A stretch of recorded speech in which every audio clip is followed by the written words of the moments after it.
इसके कितने लोग रजिस्टर्ड हैं जो इसके वर्कर हैं और वोटर हैं?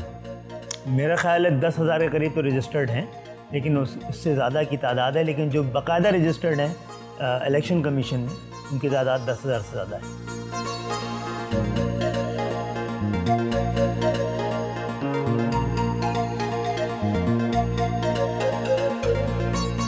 डॉक्टर साहब, वो क्या जादू है जिसने मुस्तफ़ा कमाल को, डॉक्टर फारूक सत्तार को और सारे ग्रुपों को आपके नीचे इकट्ठा कर दिया? सबकी तो अलग अलग सिमत थी। नहीं, सिमत नहीं, जब्र एक तरह का था। तो मुख्तलिफ सिमतों में लोगों को दौड़ना पड़ा, और फिर जो एक लेवल ऑफ डिसिप्लिन था उसका मुतासिर होना भी फितरी अमल था। तो हम सब ने रियलाइज़ किया कि हमारी तकसीम के तासुर से मनसूबा साज़ों को हमारे मैंडेट को तकसीम करने का बहाना मिल रहा है। कौन है मनसूबा साज आपके खिलाफ? बहुत सारे ही हैं, ये पूरा निज़ामी है। देखें, दो तरह के लोग हैं ना भाई पाकिस्तान में। एक निज़ाम दुश्मन है और जो एक अवाम दुश्मन है।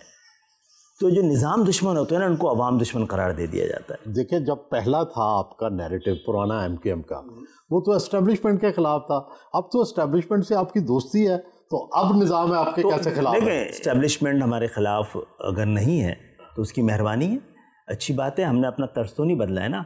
एक ऐसे मौके पे, और हम पाकिस्तान के ख़िलाफ़ तो कभी आपने हम लोगों को बात करते भी नहीं देखा होगा।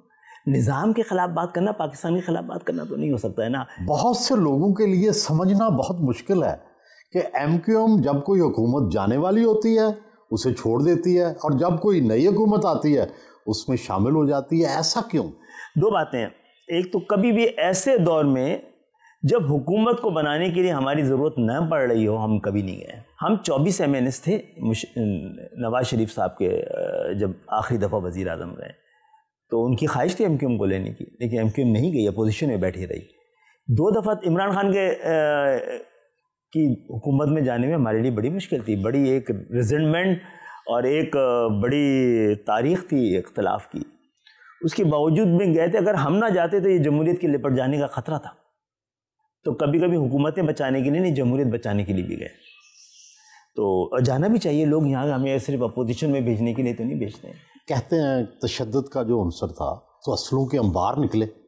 असले के अंबार निकले, इस पर मैं तफसील से नहीं जाऊँगा। किसके निकले, कब निकले, कहाँ से निकले, और जब निकल ही गए तो फिर ऐसी MKM को दोबारा बार बार मौका क्यों दिया गया? नहीं, वो MKM तो फारूक हो गई ना, वो वाली।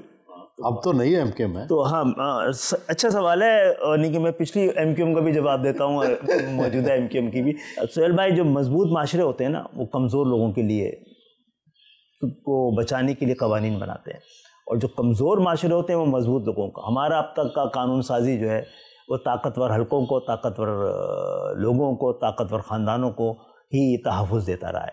तो हमें हमने तो आपकी ज़िंदगी बड़ी मुश्किलात में गुजरी, बाय चॉइस, बड़े दुख में रहे, लेकिन आपका पास टाइम, मशागिल, किन बातों पे खुश होते हैं?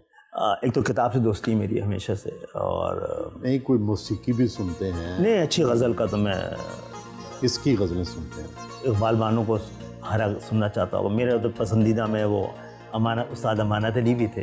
आप खुद भी कभी गाते हैं? फैज़ नहीं, वो अल्लाह ने बिल्कुल भी सलाहियत नहीं दी। फैज़ को बहुत पढ़ा है, बहुत सुना है, उनकी गज़लें भी। जो अच्छा, कौन सी पसंदीदा शेर आपको? गुलों में रंग भरे बादे नौ बहार चले।